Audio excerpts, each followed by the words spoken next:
The stars hung silent over the edge of Sector 19. Cold, empty, peaceful. For over 200 years. Nothing had ever happened here. No wars, no pirates. Just long-range scanning posts, quiet data relays, and board station crews trying to stay. Awake through their shifts, at Outpost Zeta 4 technician Varka rubbed his eyes for the third time that hour. He hated night duty. He hated this part of space. And he especially hated the low droning hum of the relay dish spinning above his head. It sounded like it was bored too. Another quiet night, he muttered to himself, sipping a warm drink that tasted more like plastic than tea. Then the screen flickered. Varka blinked and leaned in. Just static. Probably a solar flare, he thought. He tapped the console, reset the screen, and glanced at the system logs. Nothing unusual. He whispered, relaxing back into his seat. That was when the lights went out. Total blackout. Consoles. Dead. Emergency lighting clicked on, bathing the control room in red. The relay dish outside stopped moving. The hum was gone. Varka stood, suddenly wide awake. Not power failure, not out here, he said, checking the backup systems. The station's main generator was still online. Everything else comes, scanners, even internal sensors had just shut down. He grabbed the emergency headset and tried. To contact the central grid, Outpost Zeta 4 to command. We've lost systems. Requesting immediate, a noise cut him off. It came through the wall, a deep low rumble, like something massive passing by outside. The entire station shuddered.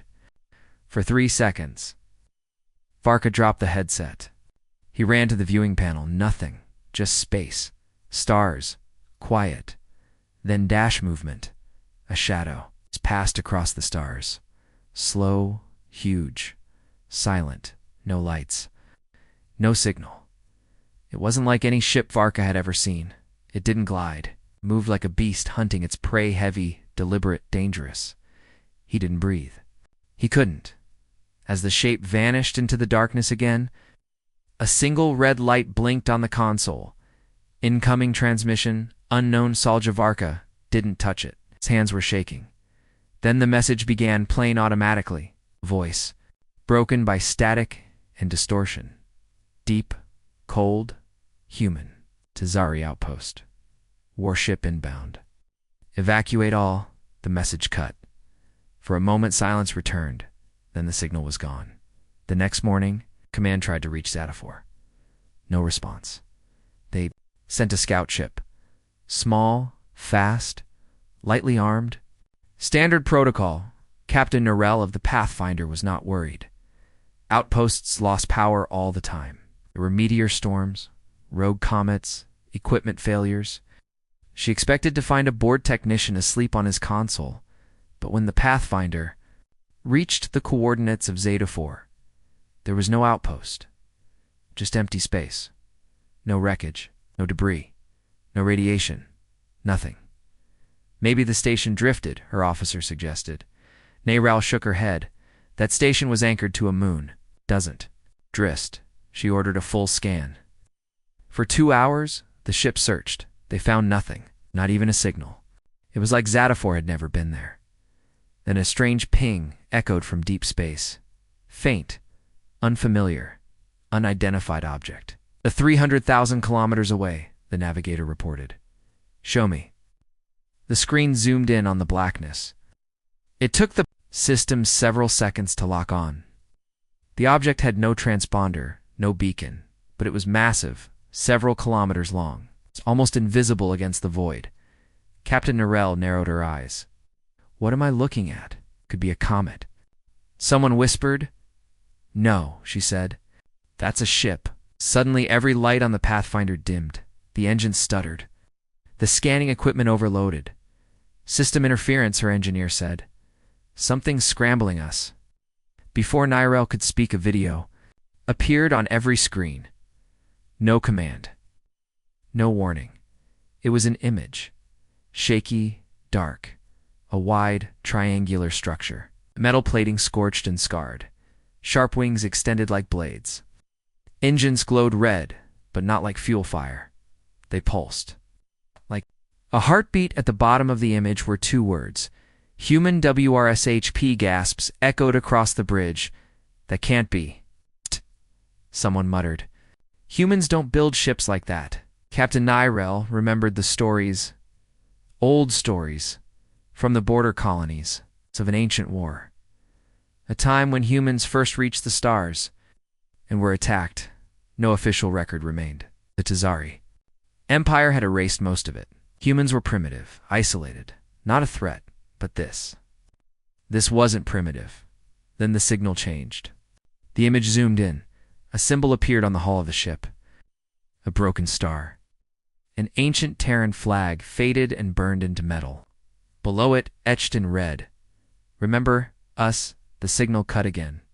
Silence. Captain Nyrell stood frozen. For the first time in her career, she didn't know what to say. Her officer broke the silence. What do we do? She took a breath. We leave. Report this to the High Council. We warn them. She paused, looking out at the blackness. They need to know what's coming.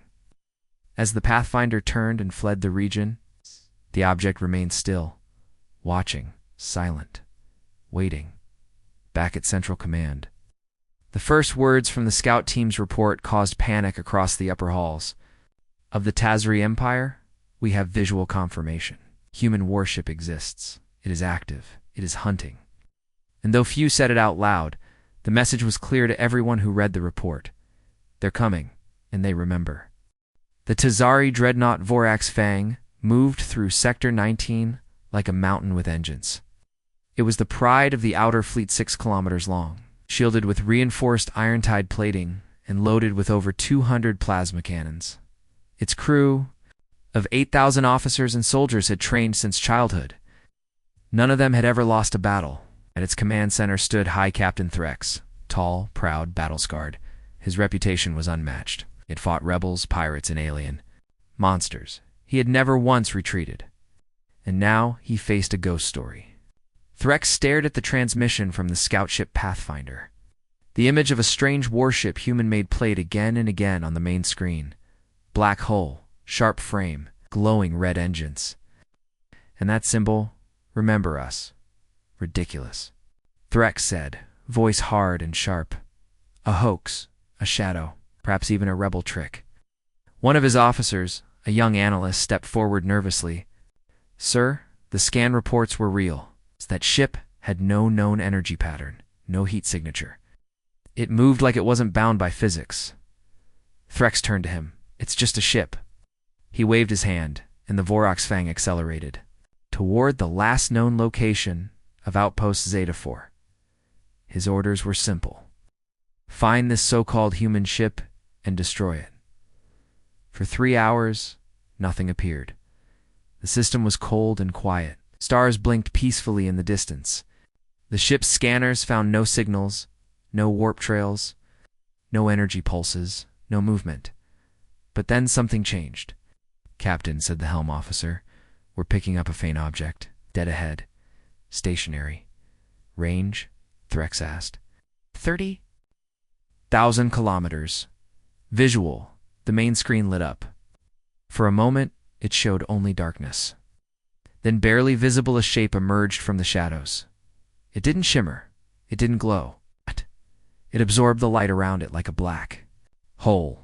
The crew fell silent. Threx narrowed his eyes. Magnify. The image grew larger. There it was again, the same sharp edges, the same red glowing engines. Still silent, watching. Target it, Threx said. Lock all forward weapons. A pause, sir. The weapons officer said, voice shaking. We can't get a lock. It's jamming the targeting system. Threx slammed his fist on the armrest, then fire manually. All cannons, full spread. A moment later, the Vorax Fang released its fury. Plasma blasts streaked across space, lighting up the void. Over 100 projectiles raced toward the strange ship. They hit nothing. The object was gone. No flash, no warp trail, just vanished. Gasps filled the command center. Where did it go? Someone asked. No clue, another replied. No readings, no motion, Threx stood from his chair. Run a full, the dreadnought shook. A loud bang echoed through the hull. Starboard hull breach, shouted a voice. Decks 7 through 9 are exposed. How? Threx barked. Shields are still up. No impact detected. There was nothing on the scanner. Then the ship rocked again. Alarms blared. Fires broke out on the lower decks.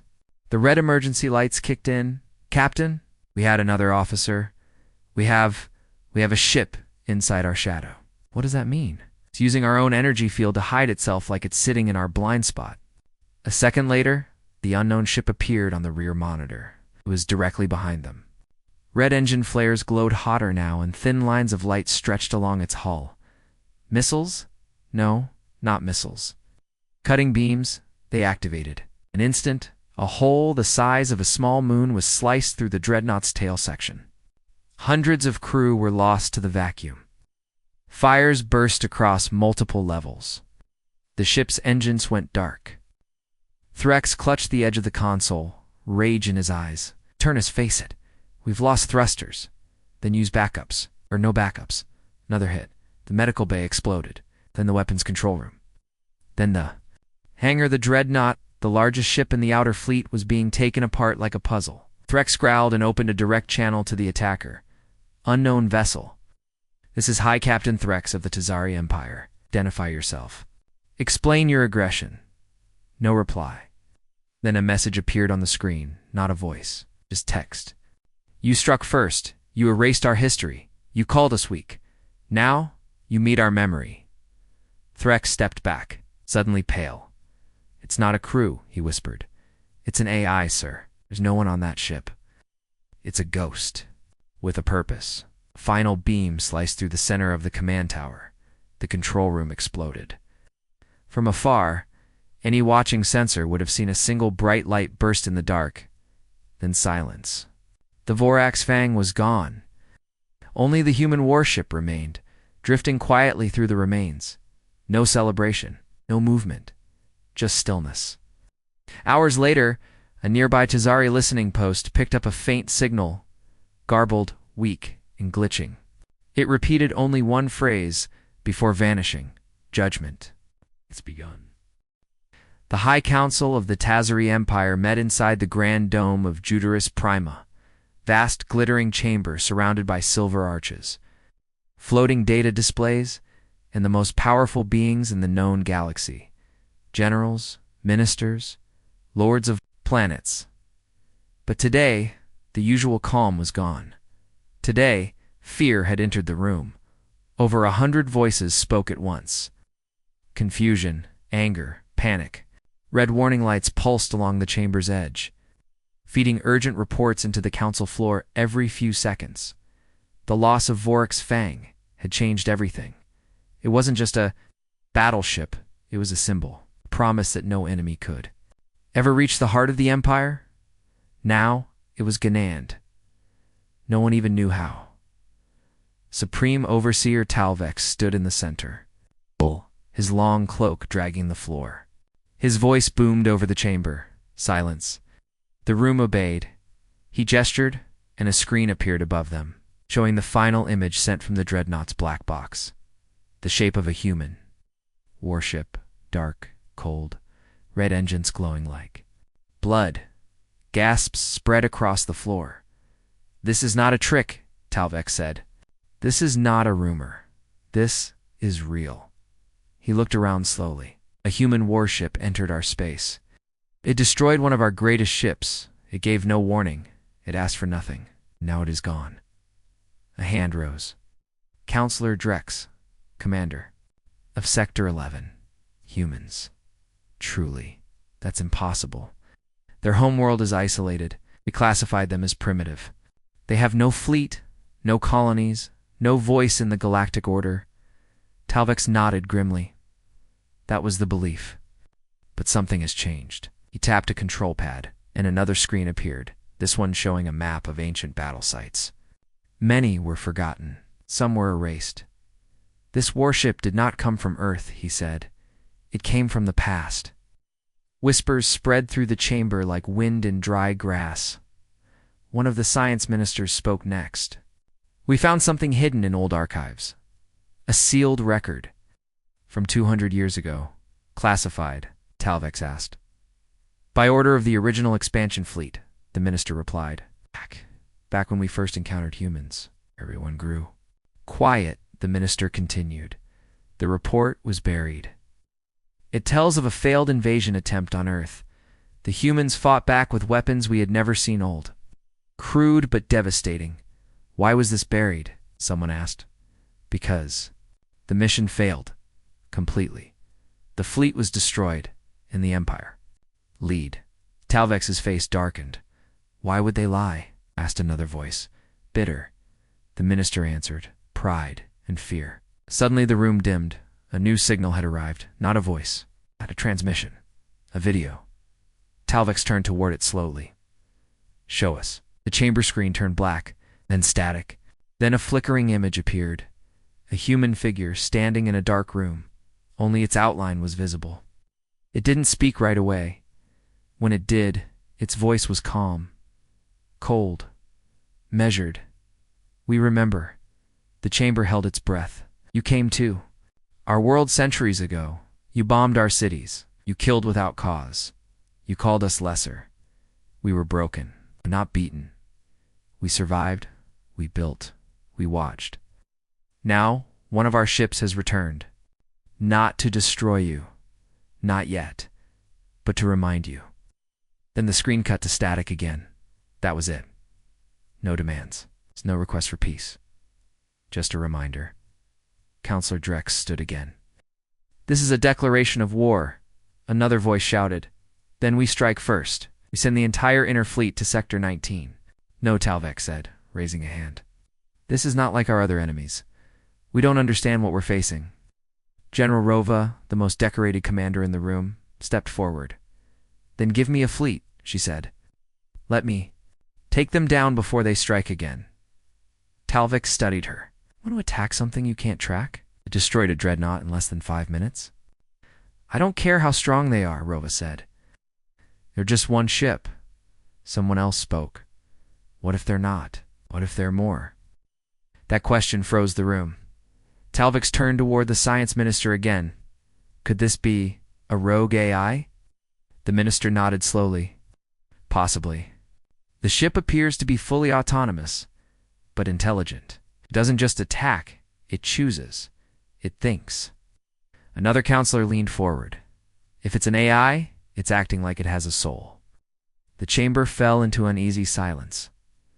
Talvex broke it. Begin system-wide lockdown. All outer stations are to be evacuated.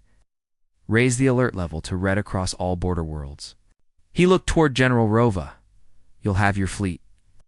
But this isn't about pride anymore. This is about survival. Then, for the first time in recorded history, the supreme overseer of the Tazri Empire said words that had never been spoken in the council hall before. Prepare for defense. The lights dimmed. Orders were sent. Fleets were mobilized, and far beyond the Empire's sensors. In a dead system long forgotten by charts, the human warship drifted alone. Its engines powered down, its weapons silent, its AI. Core calculating a new course. One word repeated through its thoughts. Judgment. 3 fleets waited in the dark. General Rova stood on the command bridge of the Iron Halo, staring out at the stillness of space. Around her were nearly 100 Tazari warships, fast attack cruisers, long-range missile carriers, stealth scouts, and capital-class battleships. It was the most powerful ambush the Empire had ever prepared. The trap was perfect. The human warship had been spotted 3 times in the last cycle, always near unguarded systems, always watching, never striking. It moved slowly like it was, searching for something, or perhaps baiting something. Rova was sure she knew what it wanted. Attention. Well, it had it now. The plan was simple. Lure the ship with a false distress beacon, make it believe another outpost had fallen. Hide 3 full fleets nearby using shield-hardened asteroids and cold-locked ships. The moment the warship entered the kill zone, the net would close. No escape. No second strike. Status. Rova asked. Quiet, her second-in-command replied. All ships in position. Comes her dark. No signs of movement. Rova narrowed her eyes. Good. Keep it that way. When it arrives, we strike with everything. Out in the dark, the false beacon pulsed slowly. A fake distress call from a fake cargo ship. Anyone listening would hear the panic of crew under attack, cleverly generated audio copied from real battles. Then the signal changed. Contact, called out a voice. Reading a single vessel, dead center. Heading toward the beacon. Rova's eyes lit up. Confirmed signature. The officer scanned quickly, hands shaking slightly. It's the same one, he said. Shape matches the earlier recordings. It's the human warship. All across the hidden fleet, silent weapons powered up. Cannons, torpedoes, beam arrays, hold fire, Rova ordered. Let it come closer. The warship moved slowly, almost casually. It passed the beacon without reacting, and it stopped. Just stopped.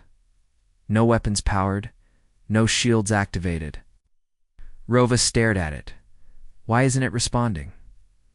The comms officer spoke. No message, no scan, no signal. Is it damaged? No signs of damage? It's just sitting there. Suddenly, the lights on the iron halo flickered. Then, nothing. A second later, 3 destroyers in the far wing lost power. Then 2 more. One by one, random ships. Across the fleet began dropping offline. EMP, shouted the weapons chief.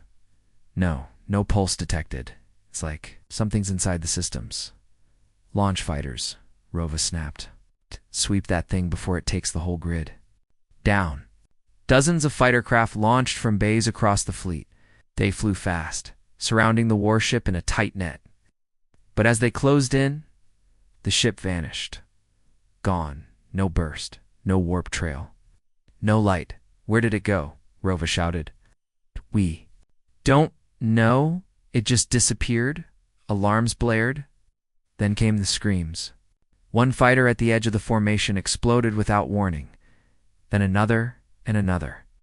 The warship reappeared inside the fighter formation, moving like a predator among insects. Its hull sliced through ships like paper. No shields. Raw speed and force. Weapons now, Rova shouted. Fire everything. Every ship in the fleet opened fire. Hundreds of blasts screamed across space. Some hit, most missed. The warship vanished again. Appeared near the rear fleet. Vanished. Appeared at the left flank. Vanished. It was everywhere and nowhere. Every time it showed itself, something died. Rova clenched her fists. Tighten formation. Force it to engage. The ships moved closer, forming a dense wall of plasma and steel. The warship moved straight toward them. Finally, it came head-on. But then, it split. 3 copies of the warship appeared, all moving in different directions. What is that? Someone cried. Holograms, another said. No, said the sensor chief. They're all giving off real mass signatures. Possible. One version passed through a carrier, cutting its spine in half. Another dove under a gunship and detonated its fuel lines. The last simply flew directly into a command cruiser at full speed, cutting it in 2 before disappearing again. Rova's face turned pale. What kind of ship is this? She stared at the map, once full of bright blue markers for her fleet. Now, over half were gone. Smoke and fire burst across her own bridge. The iron halo had been hit. Power failed on the left side. Fire spread across decks 3 and 4. Still, she stood tall. Reroute weapons to manual. Prepare for final strike. We will not run. Suddenly, the warship appeared directly outside the bridge. No weapons, just watching. There silent, its hull scarred from battle, but untouched. And then a signal arrived. Not through comms. Straight into the main display hacked. Directly. One line of text. You never asked why we're here. What? Then it vanished again. The attack stopped. The warship left. Rova collapsed into her chair, eyes wide. Only 12 ships remained from 3 fleets. No missiles were left. No hope of pursuit. It had been baited, trapped, and dismantled. And the most terrifying thing of all, the human ship never tried to win. It was only showing them what it could do.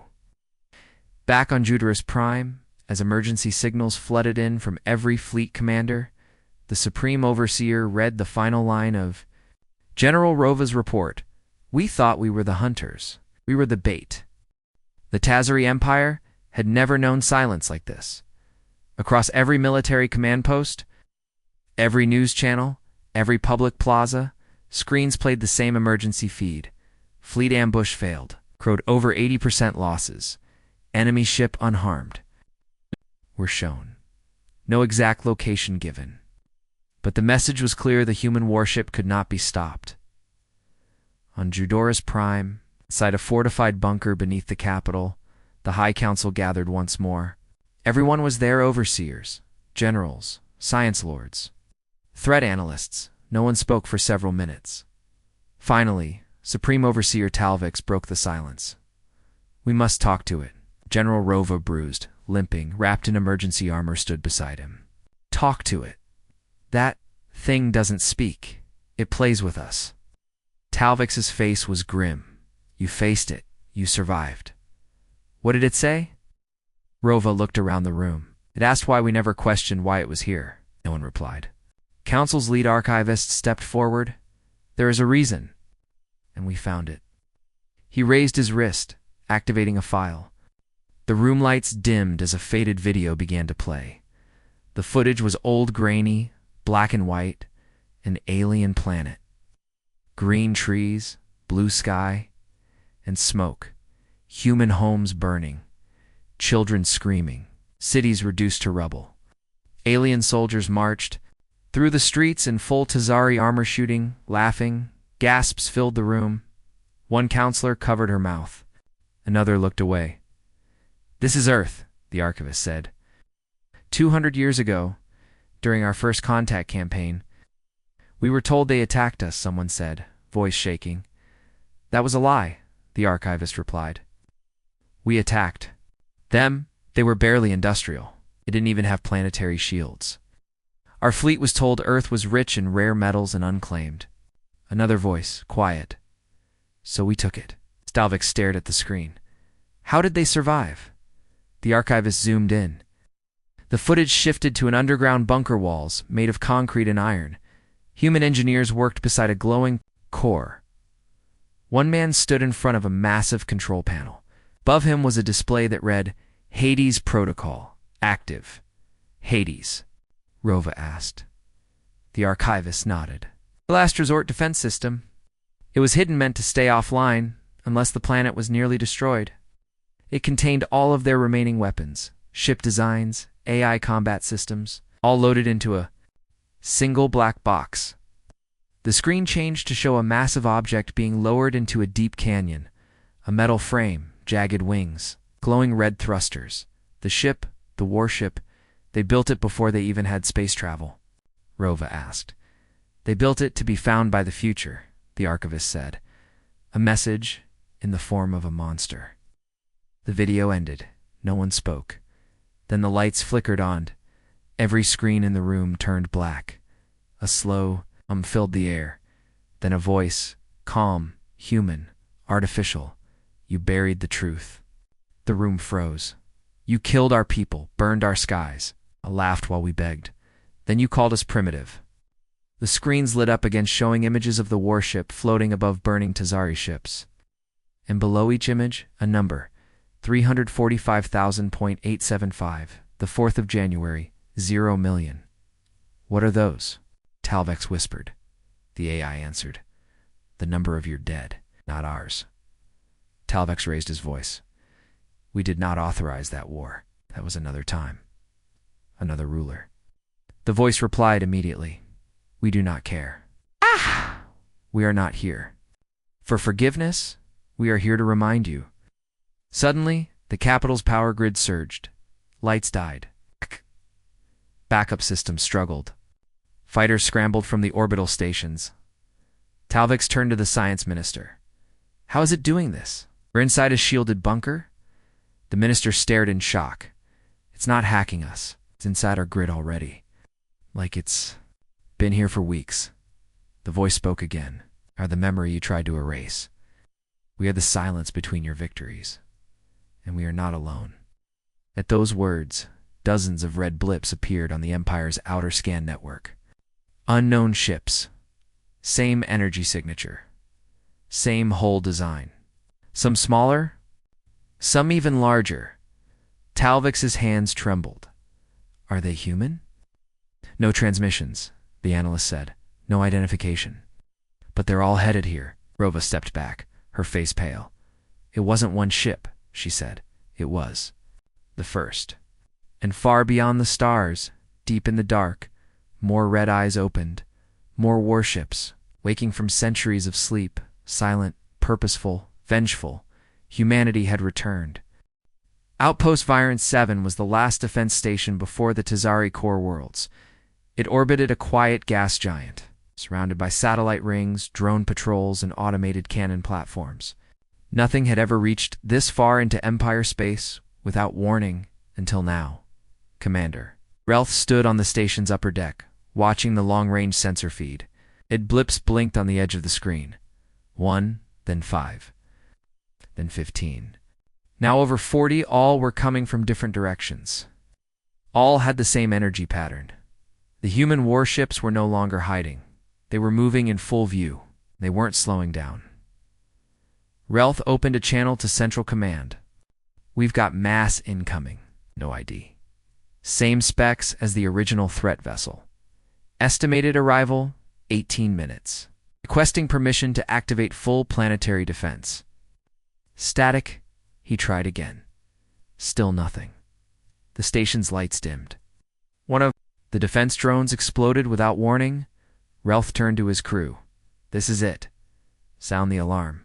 Lock down the core. Fire at anything that gets within 20,000 clicks. The alarm wailed a deep rising tone that echoed across the station and into orbit. Fighters launched, cannons locked into position. Shields came online, but the human ships didn't fire. They didn't even change course. They just kept coming, like ghosts drifting through space. Rieltish watched the screen. Why aren't they attacking? Then he saw something strange. A transmission. Icon blinked just one. A local message. Text only. He opened it. It said, "This is not war. This is judgment." Before he could reply, every screen in the station changed. Images appeared. City ruins, dead forests, oceans turned to dust. Earth during the invasion. Human families hiding underground. Tazari soldiers marching through collapsed homes. Children crying. A flag burning. Everyone on the station saw it. Then came the last image. The warship rising out of a canyon. Its hull dark as night. Its name barely visible. HSV Nemesis. The lights went out. The defense grid didn't fail. It surrendered. Relth ran to the window and looked out. There they were, dozens of human ships. Surrounding the station, silent and still. No weapons aimed, no signals sent. But then one of them moved. The Nemesis. It drifted forward. Slow and massive. Past the station, toward the planet below. Are they ignoring us? One officer whispered. Relth didn't answer. He was watching a message scroll across the center screen again. You were not the target. The human fleet didn't stop at VREN-7. It bypassed it. Let it live. The real target was the capital world of the Empire Judoris Prime, and the first sign of their arrival was silence. Cities lost power. Orbiting satellites went dark. Traffic froze in mid-dash air. No explosions, just quiet until the scream came. It wasn't a sound, not really. More like a high-pitched signal, broadcast into every device, every helmet, every com tower across the planet. It carried a voice, the same one from before. We watched you erase us. Now, we erase your power, not your lives. Not yet. On the surface of Judaris Prime, the sky turned red. Dozens of shadows moved above the clouds. The Nemesis entered low orbit. A beam of light struck the Central defense tower, not to destroy it, but to burn a message into its metal. One word, written in Terran. Enough. The beam ended, and then the fleet stopped moving. It hovered, watched, waited. Supreme Overseer Talvik stood on the roof of the Imperial Core Tower, staring up at the dark shapes above. "They could destroy us in seconds," he whispered. General Rova beside him nodded. "But they haven't. Why?" She looked at the message burned into their skies. "They want us to feel it, to understand, to remember." All over Judaris Prime, people gathered in the streets, looking up in silence. No one ran. No one screamed. Because the war wasn't about death anymore. It was about fear, regret, and the weight of a forgotten history rising from the ashes. The human fleet didn't fire, didn't invade. They just hovered. A reminder that they had returned, and they were no longer weak. They were the shadow the galaxy had tried to erase, and now they were the fire waiting to fall. Judgment had reached the gates of the EMP. The skies over Judaris Prime were dark, not from storms, but from warships. Dozens of human vessels hovered in silence above the capital. Some were the size of cities. Others, like the Nemesis, blotted out the sun entirely when they passed. They didn't fire. They didn't speak. They just waited inside the High Council chambers. The mood had shifted from fear to desperation. Supreme Overseer Talvik sat at the center table, hands trembling, eyes sunken.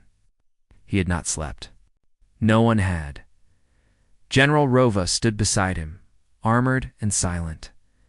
"They've done nothing for 2 cycles," Talvik whispered. "They could level our cities, our fleets, our people. Why don't they?" "Ah!" Rova's voice was cold. "'Cause they're making us look at them, making us remember." The main screen flashed again. New footage, but this time it wasn't Earth, it was them. The Tazri hidden archives now exposed across every public terminal, every screen, every soldier's visor. Footage from 2 centuries ago, planetary bombings, forced labor camps, executions of early human resistance cells, soldiers laughing, officers posing with conquered cities.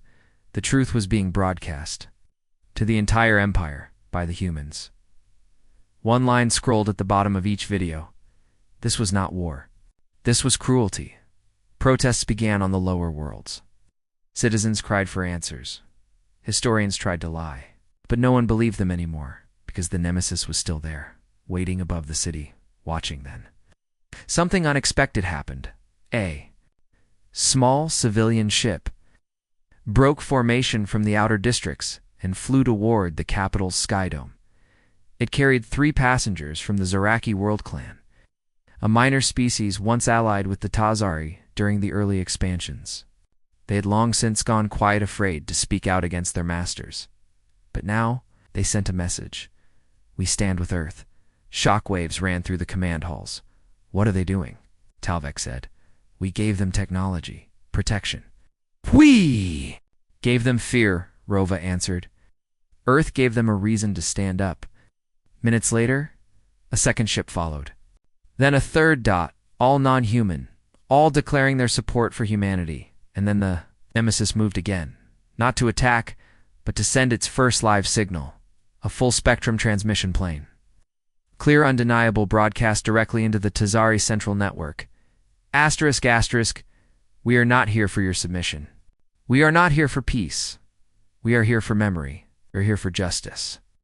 ***, then the screen went black. A second later, a live satellite feed appeared. The city of Kultura, one of the earliest Tazari colonies, untouched by war for generations. It exploded. Not from human fire, but from within. Sabotage. Rebellion. A new banner rose from the rubble half-Terran flag. F. Unknown symbol. Something new. Something born of pain and alliance. The Nemesis didn't react. It didn't need to. The message had been delivered. More ships began appearing around the Empire, activating from ancient caches in empty systems, derelict moons, even beneath the surfaces of conquered planets. None of them fired, All of them broadcast the same phrase, "We do not forget." Inside the War Command Center, Talvik stood slowly. "I thought we had buried them," he said. "You buried their bodies," Rova replied. "Not their story." He looked up at the hovering Nemesis, larger than any station in orbit. "What do we do?" Rova was silent for a long time. Then she said, "You stand ready, 'cause whatever happens next won't be mercy." Outside, above the capital, the red engines of the Terran fleet began to glow brighter. The storm was coming, not to conquer, but to judge, and the galaxy would never be the same again. Judaris Prime burned, not from bombs, not from orbital strikes, but from within, across the Empire's capital. Lights had gone out, shields had failed, order had collapsed, military command centers were offline, their systems locked down by an enemy they had never truly understood. The human fleet, led by the Nemesis, remained in orbit, still and silent, watching, waiting. It had not fired a single shot since arriving. It didn't need to. On the surface, a shuttle descended, small, old, no weapons, no escort. It landed in the center of the Imperial Plaza where crowds had once gathered to cheer victories. Now the city was empty. Smoke drifted through the ruins. Above, the fleet hovered like shadows made of steel and memory. From the shuttle, a figure stepped out. Human, dressed in black armor, marked with the Terran symbol of remembrance. Not a soldier, not a diplomat, an envoy. He walked alone toward the gates of the Imperial Core Tower. Guards watched from behind shattered walls. None raised their weapons. Everyone knew, if this human wanted to destroy them, it would already be dead, inside the tower. Supreme Overseer Talvik stood with General Rova and a handful of remaining council members. The human envoy entered without a word. No one stopped him. He placed a small metallic object on the central table and pressed a button. A hologram appeared. It showed a list, hundreds of names, thousands, each one glowing softly. "What is this?" Talvik asked, voice hoarse. That envoy answered, his voice calm, almost gentle. "The names of those taken, the ones you never admitted, the ones you never returned, their families remembered. We remembered." He pointed at the list. "This is not a death list, it's a memory, and it will be read aloud. On every world. You once ruled." Talvik lowered his eyes. He came for vengeance. The envoy shook his head slowly. "No, vengeance burns fast. This is something colder. This is balance." General Rova stepped forward. "Will you destroy us?" The envoy turned to her. "We could have. But what would that teach your people? Another lost war? Another excuse to rewrite the truth?" He looked up through the glass ceiling where the Nemesis drifted like a black star.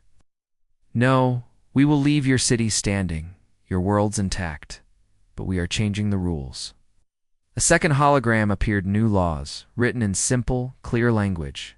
No expansion without witness. No contact without record. No war without history. Every colony must teach what was done. Every child must know the price. Talvik stared at them. "And if we refuse?" The human envoy's expression didn't change. "Then the Nemesis does not go to sleep, and it is not alone anymore." Outside, in orbit, hundreds of red glowing engines powered down in unison. Not as a threat, as a warning. One by one, ships turned and left the system, silent as ghosts returning to their graves. The Nemesis remained a few minutes longer. Its AI sent one final signal: "We do not destroy empires, but let them remember why they fell." Then it too vanished into the void, gone like it had never been there. Years passed. On Tazari, world's history books changed. Monuments were rebuilt. In every cycle, on the Day of Silence, children read from the list. The names were never erased. Again, because now the galaxy knew, if humanity is forgotten, they return. Not to conquer, but to remind, and far out in the cold dark. Among the stars, the Nemesis waited, silent, watching, until it was needed again. The fire had passed. Memory would burn forever.